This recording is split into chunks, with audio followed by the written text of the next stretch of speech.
Ouverture ce samedi à Dakar au Sénégal du 15e sommet de la francophonie. Le président de la République Ibrahim Boubacar Keïta et son épouse participent à ce sommet placé sous le thème Femmes et jeunes, vecteurs de paix, acteurs de développement. Un sommet qui cette année devra élire un nouveau secrétaire général en remplacement d'Abdou Diouf en fin de mandat. Célébration également ce samedi du 25e anniversaire de la Convention relative aux droits de l'enfant. Notre pays qui a ratifié la Convention a obtenu dans son application des résultats portant sur la baisse de la mortalité infantile, la hausse du nombre d'enfants scolarisés et les nouveaux horizons qui s'ouvrent aux filles.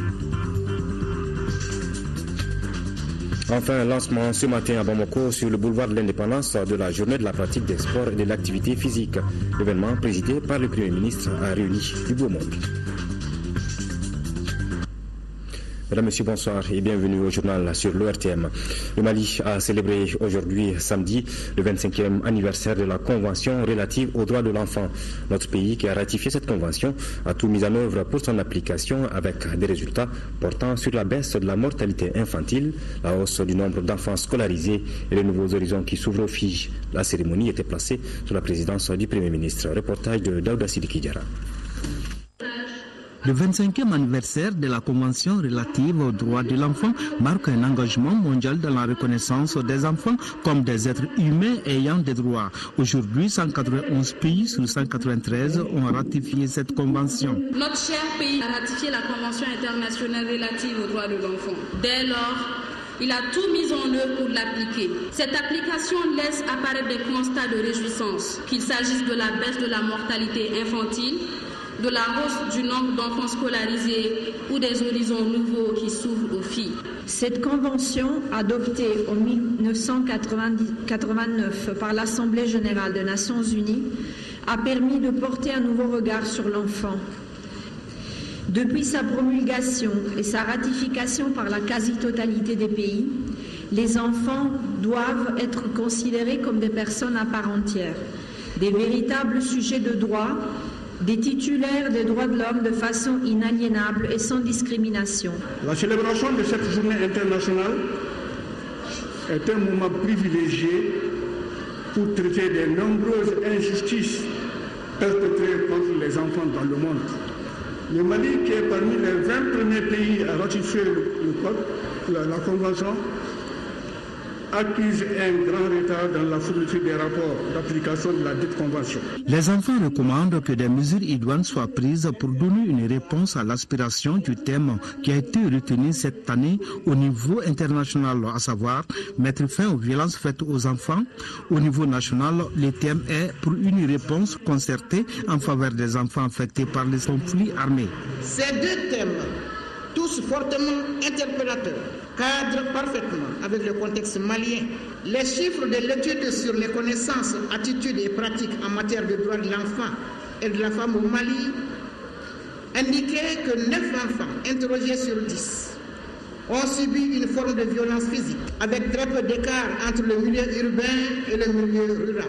Pour apporter des éléments de réponse aux préoccupations des enfants, le gouvernement du Mali a adopté le document de politique nationale de promotion et de protection de l'enfant. Ce document de politique constitue désormais la référence nationale pour tous les intervenants dans le domaine de la protection de l'enfance. Son plan d'action, qui coûtera à l'État malien pour les 5 prochaines années la somme de 27 milliards 667 millions 400 000, exige l'engagement et le soutien de tous les partenaires dans sa mise en œuvre pour relever les problématiques soulevées, notamment la lutte contre la mendicité des enfants, la mobilité, le travail et la traite des enfants, l'enrôlement des enfants par les groupes ou forces armées.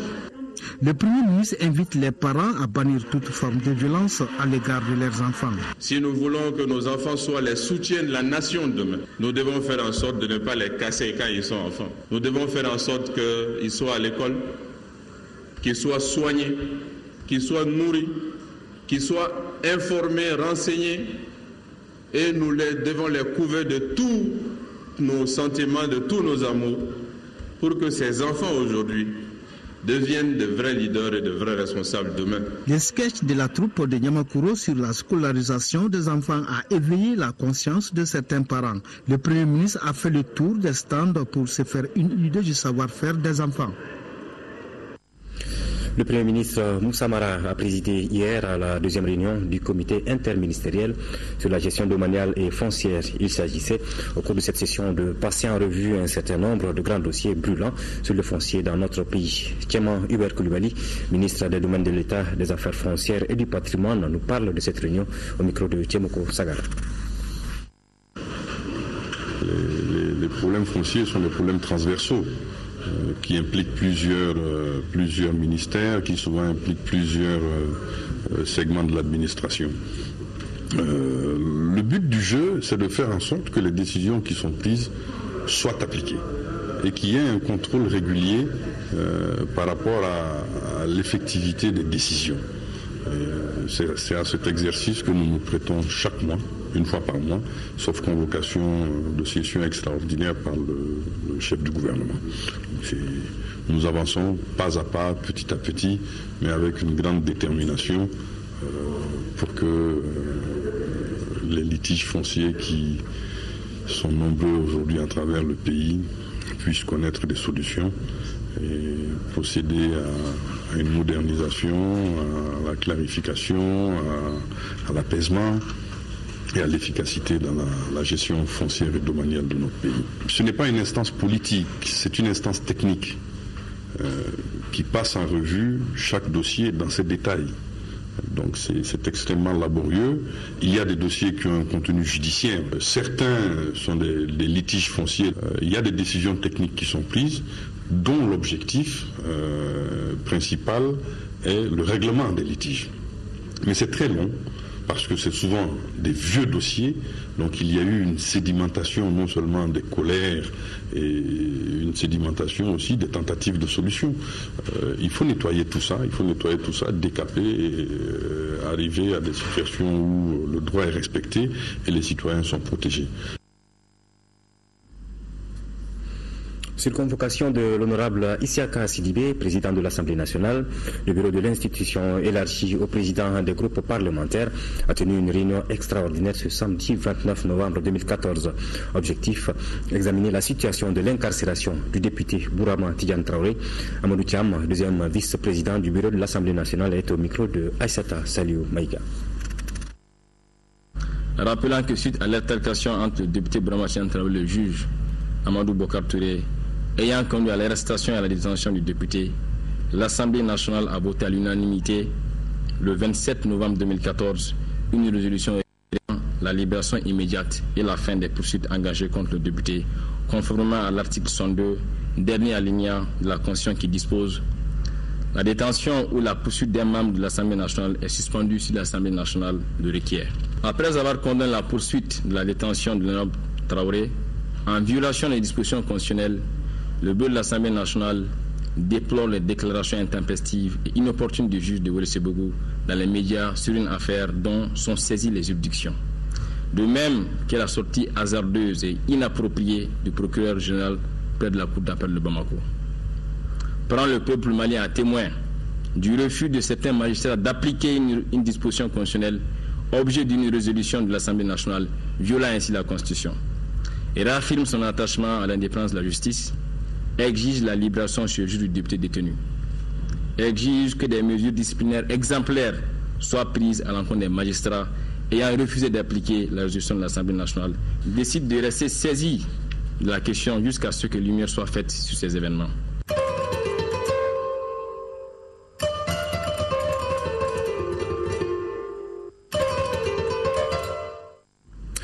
Le contenu de ce communiqué avant d'ouvrir cette page Ebola, une regrettable altercation a opposé le mardi 25 novembre 2014 le juge et les députés de Ouélésébougou, l'honorable Bourama Tidiane Traoré.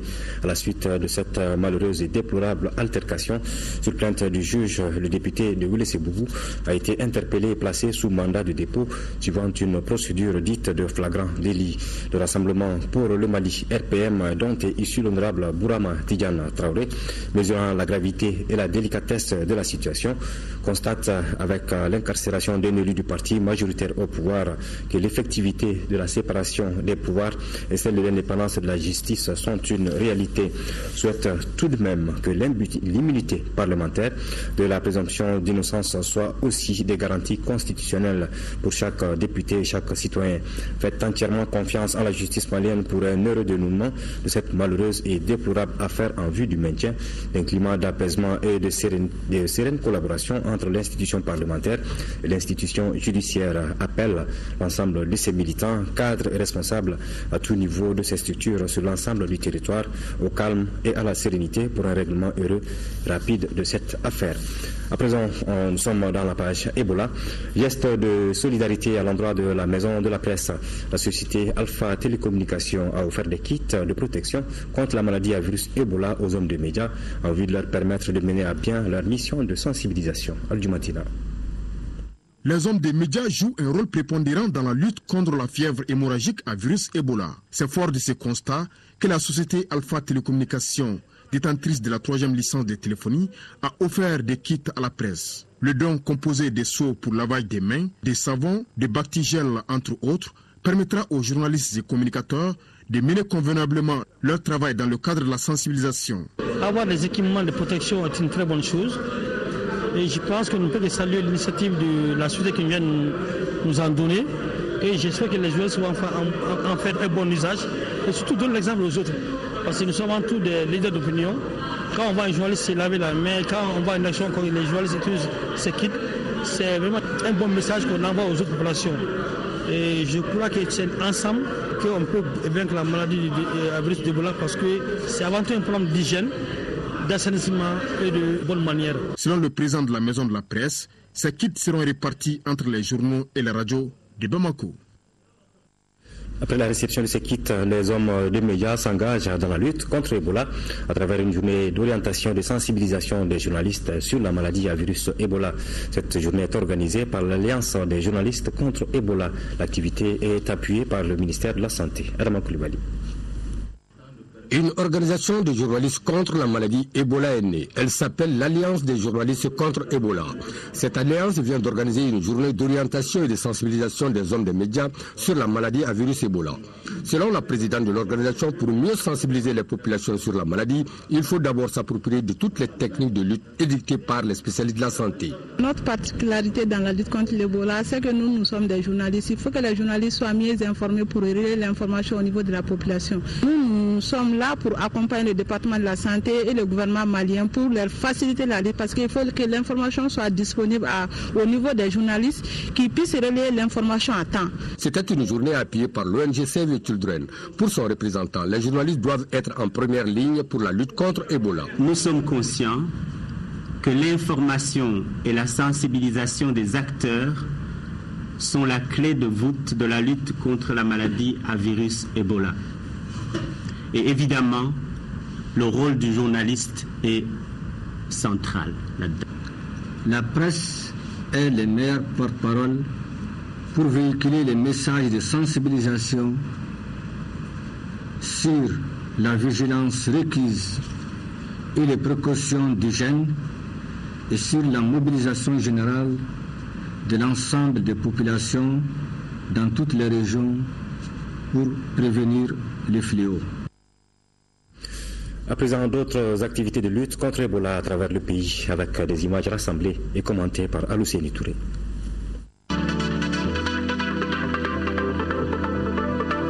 La communauté guinéenne vivant au Mali vient de remettre au ministère de la Santé du matériel composé de 100 kits de lavage de mains, 100 cartons de détergents et 2 thermoflash. Il s'agit à travers cette remise d'appuyer le gouvernement dans sa politique de prévention contre le virus Ebola. Pour l'ambassadeur de Guinée, Kabinet Condé, la communauté guinéenne vient témoigner ainsi de la reconnaissance des efforts accomplis par notre pays pour aider la Guinée dans les périodes les plus critiques qu'elle a traversées. 100 kits de lavage des mains et 100 cartons de savon, c'est ce que la Fondation malienne pour l'entraide et le développement mais à la disposition de certaines écoles des quartiers défavorisés de Bamako. La remise symbolique du matériel a eu lieu ce samedi. Par ce geste, cette fondation apporte sa contribution à la prévention contre la fièvre hémorragique à virus Ebola. Pour inscrire son action dans la durée, la FMED a procédé par la même occasion au lancement de sa chaîne de solidarité. Il s'agit d'appeler les bonnes volontés à soutenir la lutte contre Ebola en faisant des dons.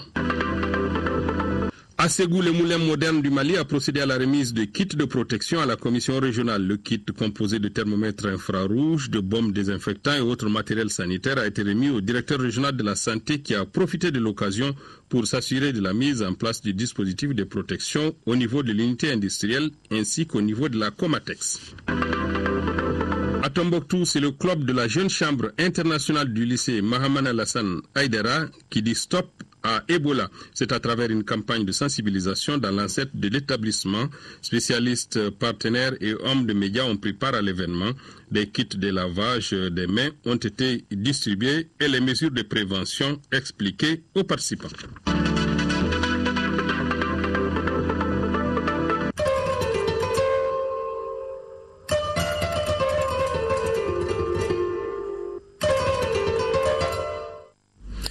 L'Union pour la démocratie et le développement a tenu aujourd'hui au CICB sa deuxième conférence des cadres. Cette rencontre a permis aux cadres venus des différentes sections d'échanger sur un certain nombre de sujets relatifs à la paix, à la démocratie et au développement. Adraman Maïga.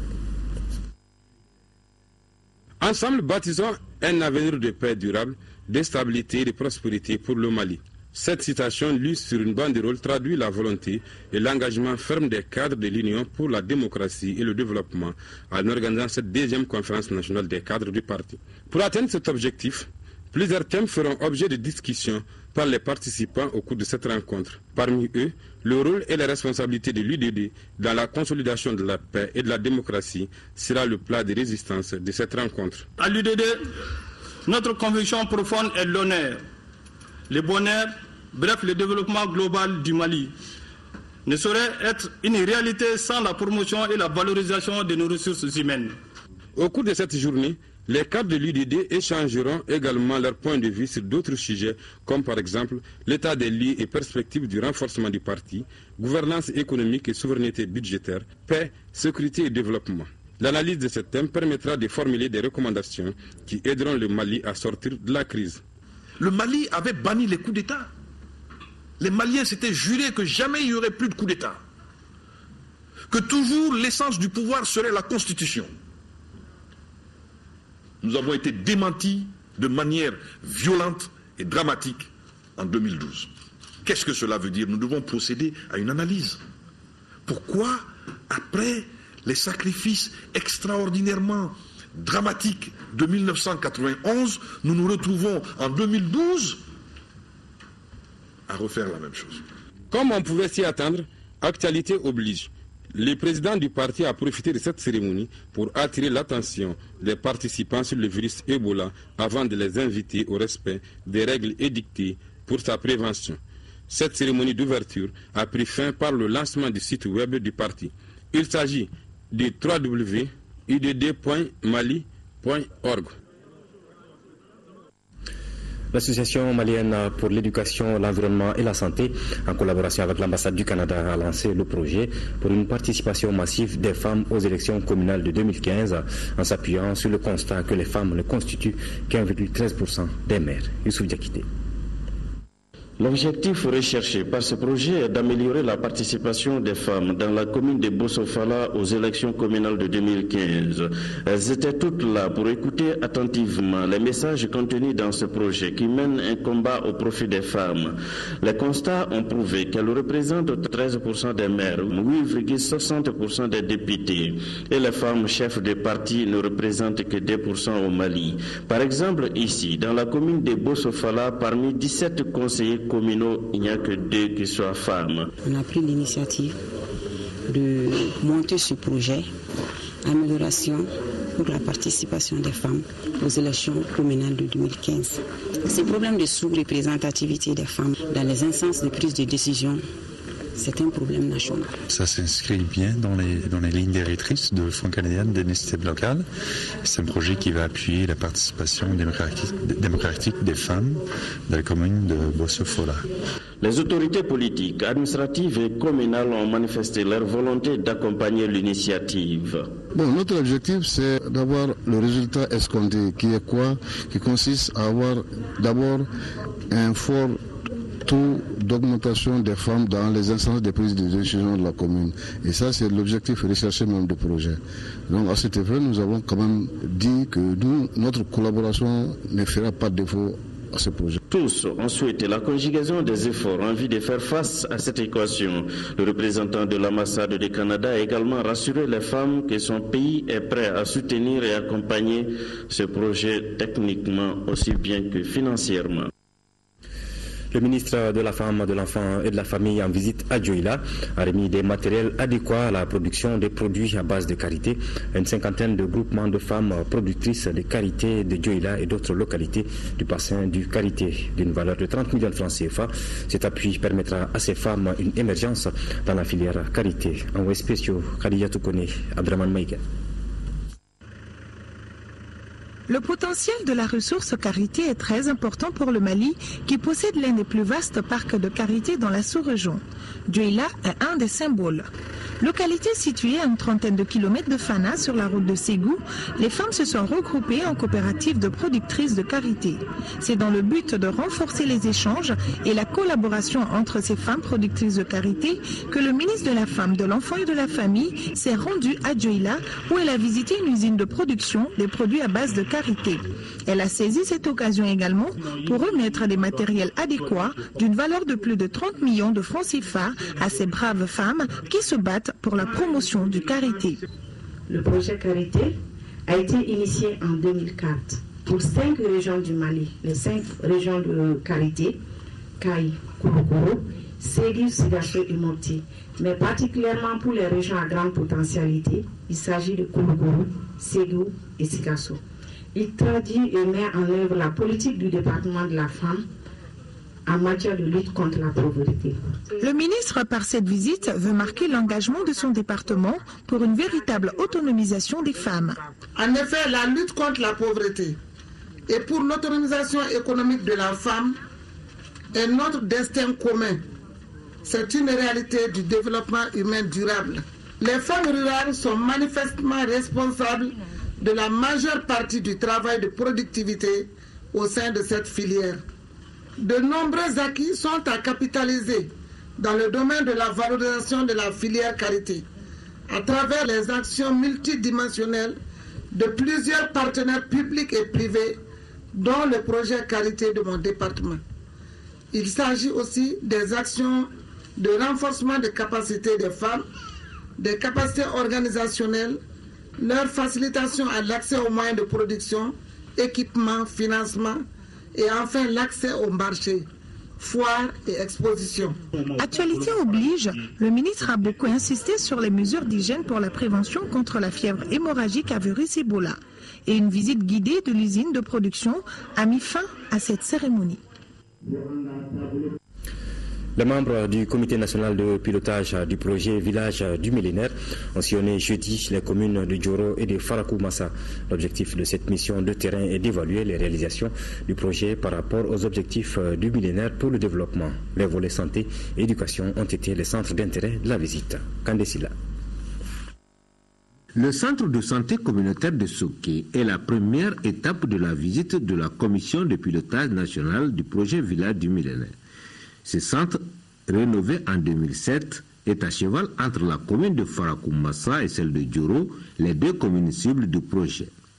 Dans le volet santé, 5 centres de santé, dont 2 entièrement construits comme le CESCOM de Tibi, ont été réalisés durant la mise en œuvre du projet. Au niveau de ces aires de santé, plusieurs approches ou stratégies innovantes ont été initiées, comme des cas de santé qui servent à soutenir la santé de la reproduction pour éviter des risques.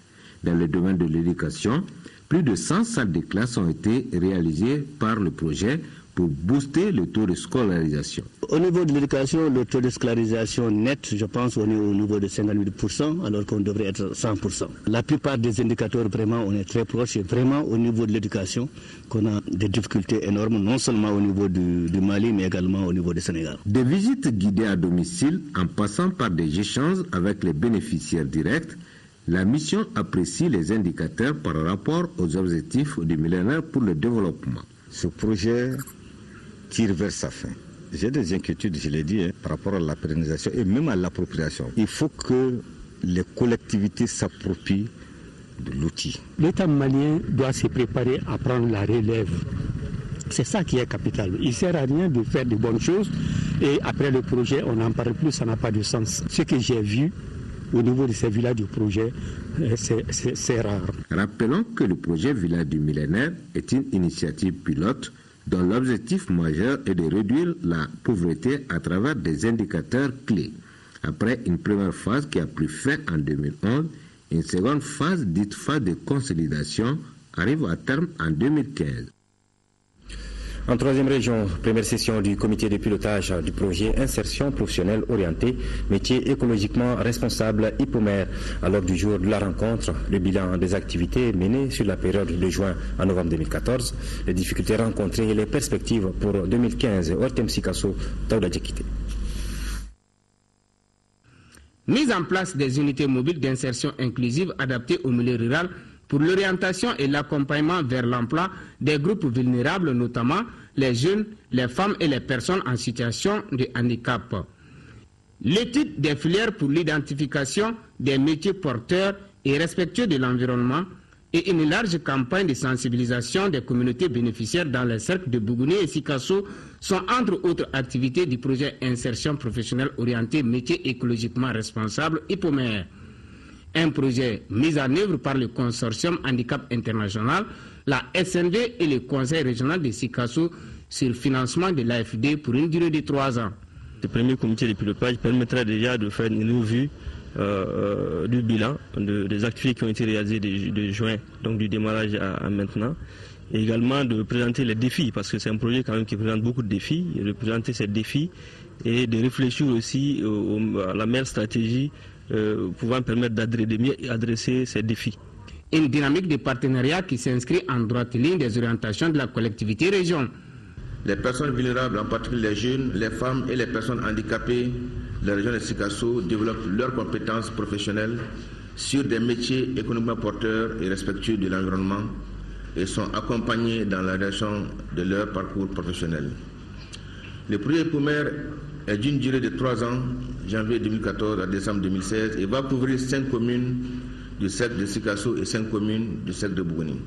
Les recommandations issues de ces premiers comités de pilotage permettront certainement aux acteurs de poser des jalons pour 2015 dans le souci d'un réel changement social et politique des personnes handicapées. Le ministère du Développement rural et celui de la solidarité, de l'action humanitaire et de la reconstruction du Nord vient de procéder à la remise de 140 tonnes d'aliments bétail. Ce geste du gouvernement malien vise à soutenir les éleveurs de Tombouctou qui connaissent d'énormes difficultés pour l'approvisionnement des animaux. Ortem Tombouctou, Almouzer, Al-Kambissa, Yatara. 140 tonnes d'aliments bétail, ce geste du gouvernement malien en faveur des populations de la ville de Tombouctou vise à soutenir les éleveurs qui connaissent d'énormes difficultés dans l'approvisionnement des animaux. C'est suite aux 2 années de sécheresse qui ont occasionné des déficits énormes de pâturage et même des mortalités souvent importantes au niveau des régions nord et la région de Bopti. Sur une requête du ministre du Développement rural à son homologue du ministère de la Solidarité et de l'Action humanitaire et de la reconstruction du Nord, un appui dans ce sens-là pour le bénéfice, n'est-ce pas, des éleveurs qui ont été éprouvés. Cette intervention nous permet aujourd'hui de soulager les couches les plus vulnérables. Et j'invite par la même occasion les bénéficiaires à en faire un bon usage. Pour les bénéficiaires, ces dons est un ouf de soulagement dans une région où l'aliment bétail est une denrée rare. Vraiment, ce geste nous va droit au cœur.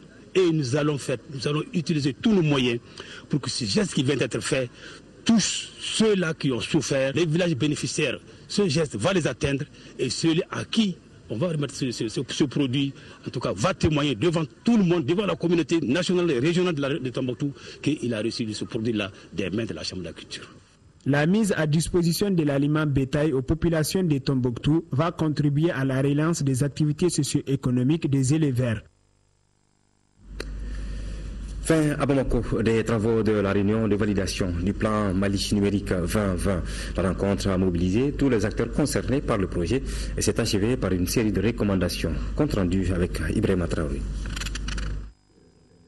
La validation du plan Mali numérique 2020 a suscité pendant 2 jours un réel débat entre acteurs de l'économie numérique du pays. Ces discussions, parfois très houleuses, ont abouti à de fortes recommandations. Les participants indiquent que la construction d'un véritable Mali numérique passe d'abord par l'état des lieux des TIC au Mali pour apprécier les progrès, les échecs et les perspectives du secteur. Un accent particulier a été mis également sur la promotion et l'organisation des jeunes talents du pays. L'implication de la diaspora dans le processus, le financement du projet et l'accès abordable du haut débit aux internautes figurent parmi les recommandations de cette rencontre. La planification est très difficile. Nous avons 6 axes stratégiques, 19 initiatives et 66 actions. Ce n'est pas facile de mettre tout ça en œuvre. Le plus difficile, c'est l'exécution, c'est la mise en œuvre. Souvenez-vous, hier, le Premier ministre, chef du gouvernement, nous a dit clairement « je veux du concret ». Et du concret, il faut que nous lui en donnions. Parce que l'ambition que nous avons pour notre pays dans ce secteur à l'horizon 2020 ne pourra se réaliser que si chacun s'implique. Moins de discours, plus d'engagement et d'action, voilà ce qui pourrait concrétiser cette vision selon le ministre Camara. Une réunion de ce genre se tiendra chaque année pour évaluer les réalisations qui seront en cours. Plan Mali numérique 2020, c'est toute une ambition. Et ce plan est fondé sur une vision. Et cette vision consiste à faire de notre pays un des hubs technologiques en Afrique de l'Ouest à l'horizon 2020. Et dans ce plan, cette vision a été déclinée en ambition et objectifs.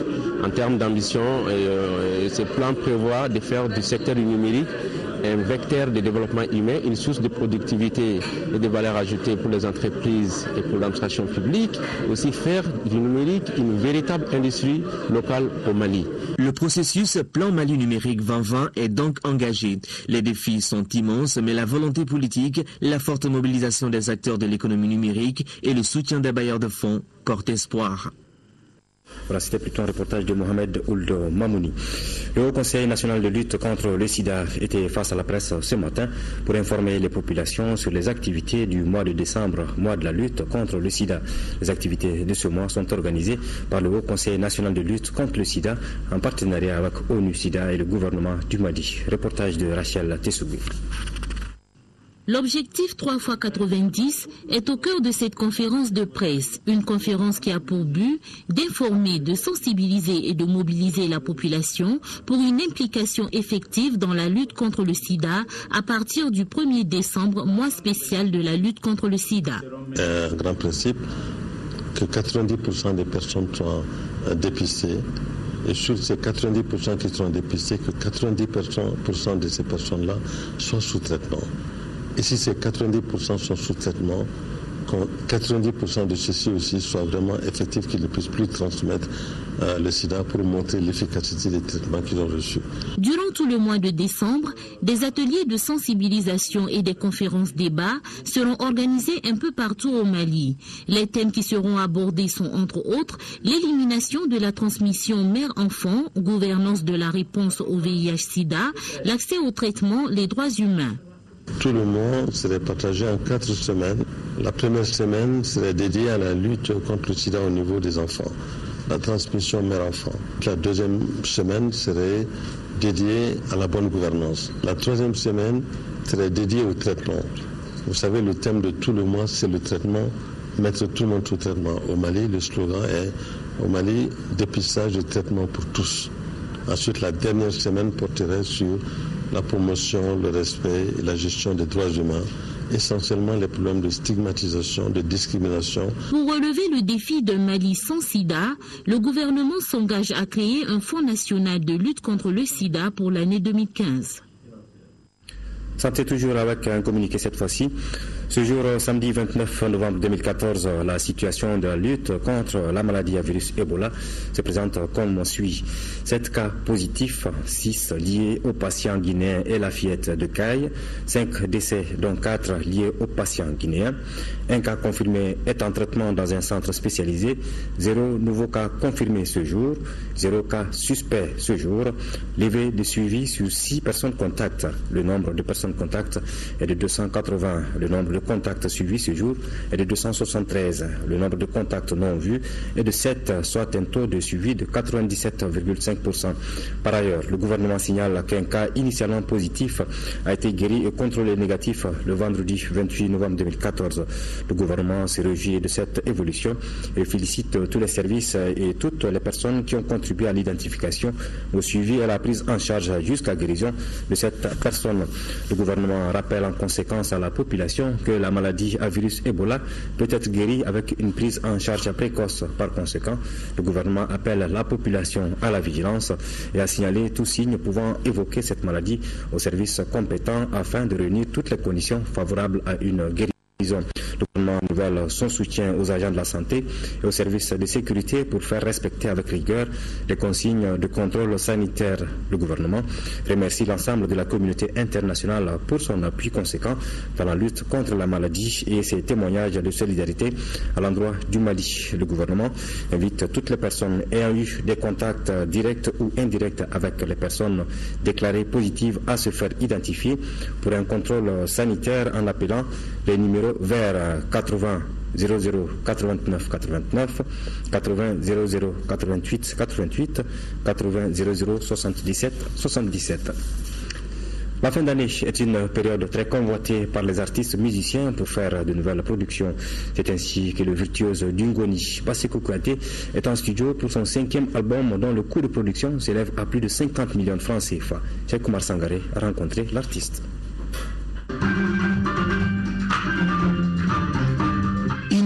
De musiciens dont sa femme et ses 3 enfants. 4 instruments de musique traditionnelle, le ngoni, la calebasse, le yabara et le tama.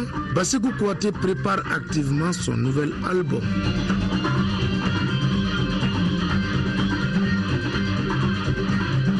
C'est un album de 11 titres que Basekou prévoit pour ses fans début 2015. Dans son studio MBK Music à Bankoni, des experts américains, canadiens et allemands apportent leur touche à cette production. J'enregistre chaque instrument, on en enregistre beaucoup ensemble et ça peut arriver avec la magie du studio qu'on refasse certains petits bouts, qu'on refasse des solos, qu'on refasse des bouts de voix principale et puis après souvent on ajoute aussi des trucs parce que la base du groupe joue en même temps pour que ce soit bien calé. L'enregistrement prend 10 jours et le groupe travaille de 11h à 21h sans relâche. Cet album est le 5e de l'artiste, dont le 4e international. Le travail, c'est fini pour le Mali, mais on doit mettre beaucoup de choses à niveau, beaucoup de choses. Donc, et puis mixer, c'est pas une petite chose. Mixer aussi, mettre sur le plan international, c'est très important. La sortie doit faire aussi en Europe, en Asie, au Japon et puis des États-Unis. La virtuose d'Ingoni ne trahit pas sa passion pour son instrument de prédilection que ses partenaires étrangers apprécient. L'Ingoni, c'est l'ancêtre du banjo américain, c'est l'ancêtre et qui lui-même est l'ancêtre de la guitare. Alors tous ces grands joueurs de guitare comme B.B. King, comme Stevie Ray Vaughan, si le Ngoni n'avait pas existé, peut-être qu'il ne jouerait pas de musique, puis peut-être qu'il ne jouerait pas de guitare, peut-être que Ben Affleck ne jouerait pas de banjo. Ce nouvel album coûtera près de 52 millions de francs CFA aux producteurs américains.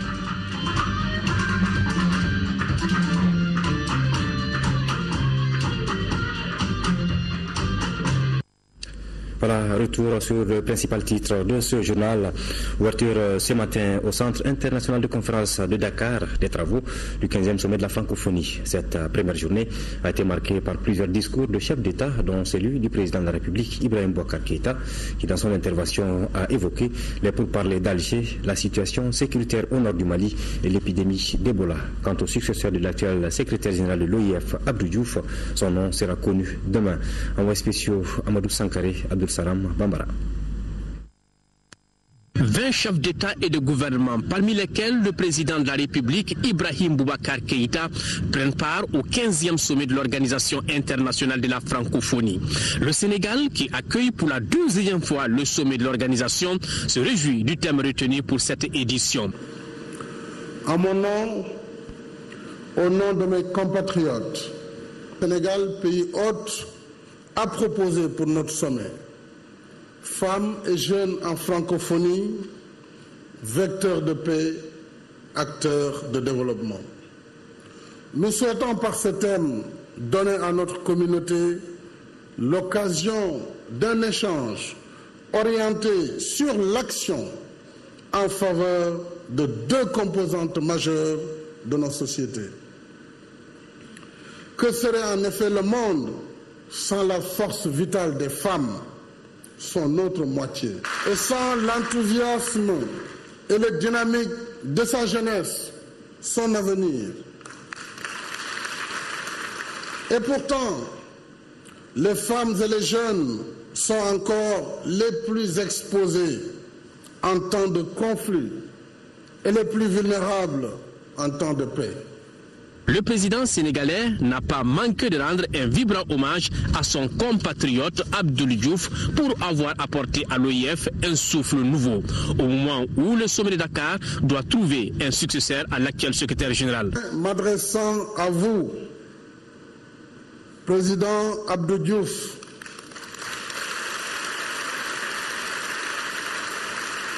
je voudrais vous rendre un hommage vibrant.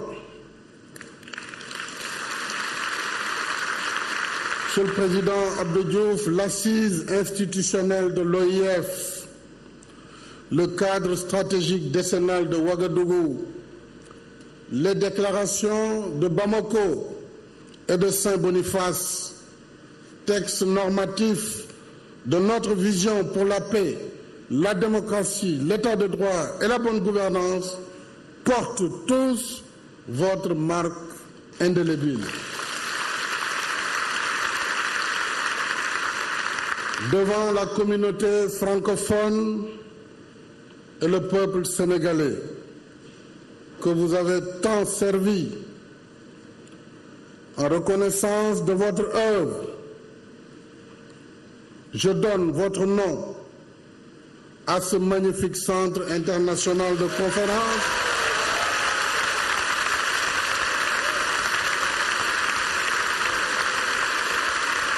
le miroir des baobabs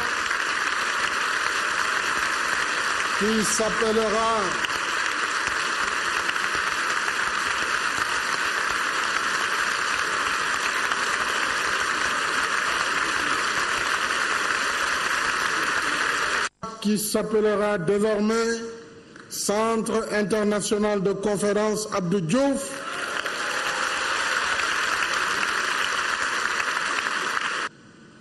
Je ne pense pas seulement à la mobilisation de toutes celles et tous ceux qui ont permis la tenue de ce grand événement dans des conditions flamboyantes.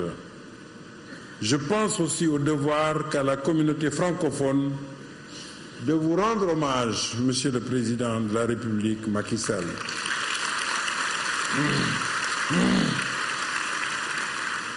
Pour avoir su et voulu continuer à porter haut et fort le flambeau de la francophonie, pour avoir su et voulu faire prospérer avec sagesse et créativité tout ce qui incarne depuis des décennies aux yeux de l'Afrique et du monde le génie du peuple sénégalais et du Sénégal, ce grand pays, ma patrie, mon pays de cœur et de sang. Le président de la République, Ibrahim Boubacar Keïta, du haut de la tribune de la francophonie, a informé le sommet de l'état d'évolution des pourparlers d'Alger, mais aussi de la situation sécuritaire dans le nord de notre pays. La crise politico-institutionnelle que nous traversons a éprouvé le fondement même de la société malienne et mis à mal le vivre ensemble séculaire des communautés nationales. Au défi de trouver remède aux effets de la faillite de l'État, né d'une malgouvernance avérée, il nous faut réconcilier les citoyens et l'État réconcilier au sein des communautés et entre elles. Bref, réconcilier la nation malienne avec elle-même. Le dialogue inclusif intermalien, en cours en Alger, est le socle de notre engagement à gérer et réussir le processus de paix et de réconciliation au Mali. Il est l'expression de la volonté de toutes les communautés nationales exprimée à travers les assises nationales sur le Nord, les États généraux de la décentralisation et le symposium sur les leçons apprises des accords précédents organisés par le gouvernement. Au Mali, le président Keïta l'a rappelé, nous avons montré que nous pouvions vaincre le terrorisme, vaincre le fondamentalisme, vaincre la barbarie qui s'en prend toujours d'abord aux femmes, puis ensuite fait régner son ordre, qui est en fait le plus grand des désordres. Nous avons montré que nous pouvions lutter pour que la réconciliation vienne après la guerre. Nous avons aussi montré que la France pouvait être au service de la sécurité de l'Afrique. La France et ses soldats a pris sa part dans la libération du nord du Mali. Des sacrifices ont été consentis. 10 militaires français sont morts et je veux saluer leur mémoire. Des militaires tchadiens aussi sont morts, des militaires maliens. Bref, il y a eu de lourds sacrifices. Une autre menace, le virus Ebola. Là également, le président Keïta a saisi cette occasion pour saluer tous les partenaires qui apportent un appui aux pays touchés par la maladie. Monsieur le Président, au jour d'aujourd'hui, au moment où je vous parle, par la grâce d'Allah subhanahu wa ta'ala, nous avons 0 cas d'infection. Je le dis avec un plaisir d'autant plus vif que c'est me trouvant ici à Dakar que j'ai reçu ce matin une communication du coordinateur national de la lutte anti-Ebola qui me rassurait quant au dernier cas qui avait été suspecté pour me dire que ce cas s'était avéré négatif. Et avant-hier, nous avons eu le bonheur de la première guérison de l'Ebola. En attendant de connaître l'homme ou la femme qui conduira les destinées de l'OIF, les tractations se poursuivent. Au même moment, les artistes magnifient la francophonie. Voilà, le nom du nouveau secrétaire général de l'OIF sera connu demain. D'une langue à une autre, nous passons à notre langue nationale, Bamanankan, riche de beaucoup d'emprunts venant du français, de l'arabe ou même de l'anglais que nous utilisons à longueur de journée. Voilà autant de subtilités et de découvertes sur notre langue nationale que Nyanya Aliou Traoré nous invite à découvrir.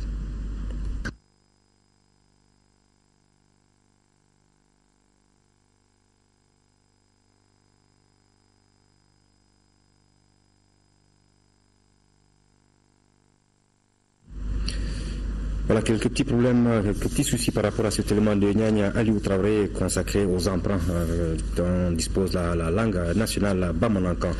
On va poursuivre donc le cours normal de cette édition en attendant que cet élément soit prêt pour dire que le comité syndical de l'ORTM a animé ce matin une conférence de presse. Il s'agissait de partager avec les journalistes les informations relatives à l'organisation des nuits ORTM 2014. À la faveur de cet échange, il ressort que la soirée aura lieu le vendredi 5 décembre au CICB et en direct sur les antennes de l'ORTM. Compte rendu de Bouakar Sissoko. Lors des échanges, le comité syndical a informé les journalistes que les nuits ORTM auront lieu le vendredi 5 décembre 2014 au Centre international de conférence de Bamako. L'événement sera retransmis en direct sur les antennes de l'ORTM. Un responsable syndical, parce que nous voulons d'un syndicat de développement, d'un syndicat responsable, non un syndicat de destruction. Et nous allons faire cet événement sous la coupe des nuits ORTM, qui n'était pas un obstacle. Des mesures que nous avions prises depuis longtemps, depuis 4 ans, nous-mêmes nous battons pour que nous puissions sortir petit à petit dans cette organisation. C'est pourquoi nous avons choisi le label Les Nuits ORTM. Le lundi prochain, une commission de conciliation sera constituée pour gérer le préavis de grève qui avait été annoncé. Voilà, nous reviendrons demain sur l'élément de Nyanya Aliou Traoré consacré aux emprunts de la langue nationale Bamanankan. Lancement ce matin sur le boulevard de l'Indépendance de la journée de la pratique des sports et de l'activité sportive. Cet événement présidé par le ministre Moussa Mara, le Premier ministre Moussa Mara réuni du beau monde. Compte rendu de Isaac Tchenou. Inciter la population à la pratique des sports et à l'activité physique, l'initiative fait suite aux résultats d'études qui ont démontré que la pratique de l'activité sportive a un impact positif sur le développement et la santé de l'homme. Je m'aimerais ici citer le Shah d'Iran quand il est venu au pouvoir. Il a dit dans son discours, dans son premier discours, au lieu de construire à perte de vue des centres de santé, mieux vaut construire des stades. Parce que mieux vaut prévenir que guérir. Donc je pense que cette activité s'inscrit parfaitement dans ce cadre. Le lancement officiel de la pratique sportive qui a lieu ce samedi contribuera sans nul doute au bien-être des citoyens à travers une pratique sportive soutenue. Nous savons qu'avec de l'activité sportive, nous pouvons prévenir beaucoup de maladies, beaucoup d'affections. Avec de l'activité sportive, nous pourrons faire en sorte que nos organismes fatigués se déchargent de leur stress et que nous puissions avoir un regain d'énergie pour pouvoir nous atteler encore davantage aux tâches quotidiennes, aux tâches familiales, aux tâches nationales, au service de nos compatriotes. Et en même temps, vous le voyez ici, la pratique sportive en masse, ça crée un mouvement populaire, ça crée un engouement. Le vivre ensemble se consolide. Vous avez le Premier ministre, le ministre, des anciens sportifs, des sportifs, des citoyens lambda qui se côtoient dans un naturel tout à fait positif. Et autant de choses que seul le sport est en mesure de créer. Ce lancement devrait avoir lieu simultanément dans toutes les localités du Mali. Voilà pourquoi Kidal s'est déplacé à Bamako. Mais moi je demande à tout un chacun de pratiquer le sport. Quand on pratique le sport, on paie moins de médicaments. C'est très important. Et ça diminue un peu les dépenses du chef de famille. Ce lancement permettra aux dix responsables d'instaurer une journée nationale des pratiques sportives, de promouvoir la pratique du sport de masse et créer les conditions pour la pratique sportive partout au Mali. Le dernier samedi du mois est désormais retenu comme journée de pratique de sport de masse au Mali. Voilà, véritablement du beau monde ce matin sur le boulevard de l'Indépendance à l'occasion de ce lancement. Un mot de sport pour parler de football. La finale de la Super Coupe du Mali de football qui marque le démarrage officiel de la saison opposera demain au stade Omnisport Modibo Keïta à partir de 16h. Le stade malien de Bamako, champion du Mali, aux 11 créateurs de Niarela, détenteur de la Coupe du Mali de football. Et c'est une rencontre donc qui va démarrer à partir de 16h. Avant de nous séparer, sachez que demain, dimanche, Actu Hebdo reçoit comme invité Bouakar Koulibaly, coordinateur du groupe de travail Mali numérique 2020, et Madame Awadjire, d'ONU Femmes. Actu Hebdo à suivre à partir de midi avec Ibrahim Djambele. Voilà, c'est tout pour ce journal. Merci de l'avoir suivi et bonne suite des programmes sur votre télévision nationale. Bonsoir.